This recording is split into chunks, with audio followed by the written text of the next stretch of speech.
Hello everybody, my name is Merlin Rothfeld. Welcome to Monday Morning Must-Knows. Now here are three important pictures to pay attention to for the upcoming trading week. That's right, we're going to look at three simple pictures that in my opinion will help summarize this final trading week of 2022. Now, one thing we know for sure is it's going to be a very thinly traded week. We're going to have liquidity issues, which will be your first graphic here. Now, normally during regular market hours, you can dive into the markets with a good amount of shares and you'll feel safe knowing that the market is there to absorb your orders, your contracts, your lots, your shares, whatever. What I want you to think about this upcoming trading week is the lack of liquidity. Imagine you're standing on the edge of this pool here. It's got just a little couple drops of water and you do a swan dive into the deep end and there's that little puddle to absorb your fall. That's kind of the way we look at this market this week. Remember, Monday markets are going to be closed, meaning people took long weekends. And then you've got Tuesday, Wednesday, Thursday, and Friday, and then New Year's Eve. So people are probably going to take this week off, which means you're going to have a very, very thinly traded market, very low liquidity. So your orders may suffer from slippage because people just aren't there, not a lot of volume in the marketplace to absorb your order flow. So be very careful. Probably the prudent thing to do is do what everybody else is doing.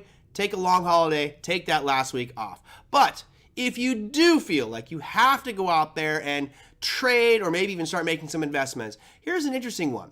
A lot of people talk about the Santa Claus rally. Now, most new traders believe it's the whole month of December.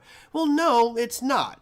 Stock Trader's Almanac, which is a great publication that has just hundreds and hundreds of statistics on markets going back in the 1940s, has done a study that says the last 5 trading days of the year, which actually started last Friday, the last 5 trading days of the year plus the first 2 days of January has an increase historically of about 1 to 1.3% going back in the 1950s. Now, who knows if you're going to see a Santa Claus rally this year? So many people are hanging their hats on that Santa Claus rally, and we've seen a very, very ugly December so far. So maybe we do get a little bit of a rally, or maybe the sell-off continues. Bottom line is, it's that market mantra that everybody likes to talk about, the Santa Claus rally. The true dates are the last 5 days of the trading year and the first 2 of January.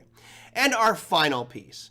Let's be reflective this year and think about what you did right, what you did wrong, what you learned, or what you would like to learn within trading. And for me, something I always do every single year, and I've been doing this a long time, is I become reflective. I like to look back and do analysis of my trading. I call it the annual review. Now, a business owner is going to look through their fundamentals and all their financial data to see how they can improve their business and grow it next year or next quarter. Most traders do not take the time to do this, and it absolutely blows my mind. One of the biggest changes that happened to me in my career, other than having a mentor and getting a good education, was really looking back at how I trade. Someone can teach me how to trade, but I'm going to take that information and I'm going to do things my way. It's just human nature. It's not like I intended to, but my personality makeup started to distort or change the information that I was taught. Now, is that good or bad? Well, bottom line is it's up to your trading results. So what you need to ask yourself this year is, how many days am I going to take? I'm going to take a day or 2 and just look back at all the trades I made this year. What did I do right? What did I do wrong? What time of day do I trade best? Which securities do I trade best, right? Do I trade 10 shares best? Do I trade 100 shares best? And doing that analysis will give you a competitive advantage because now you know the most challenging thing in trading is you. And if you can start to figure out where your shortcomings are in trading, well, you can maybe go get an education and fix those areas.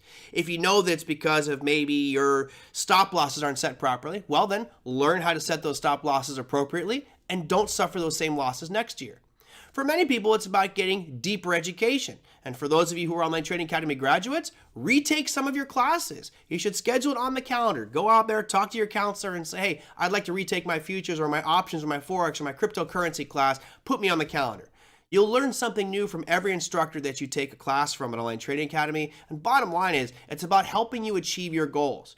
Certainly you can have a coach or a teacher that may help you achieve those goals, but ultimately it's you who is going to achieve those goals. You have to put in the time, you have to put in the effort, and most importantly, you have to do the review. So this upcoming trading week, take a day off and say, I'm going to analyze my trades. I'm going to look as deep as I can to what I did right, what I did wrong, and hopefully for 2023, I can now put some of those challenges behind me and move on to greener pastures. That, my friends, is your Monday Morning Must-Knows. On behalf of all of us here at Online Trading Academy, we hope that you had a great 2022, and I, for one, am very looking forward to an even better 2023. Happy New Year's, everybody. We'll see you next year.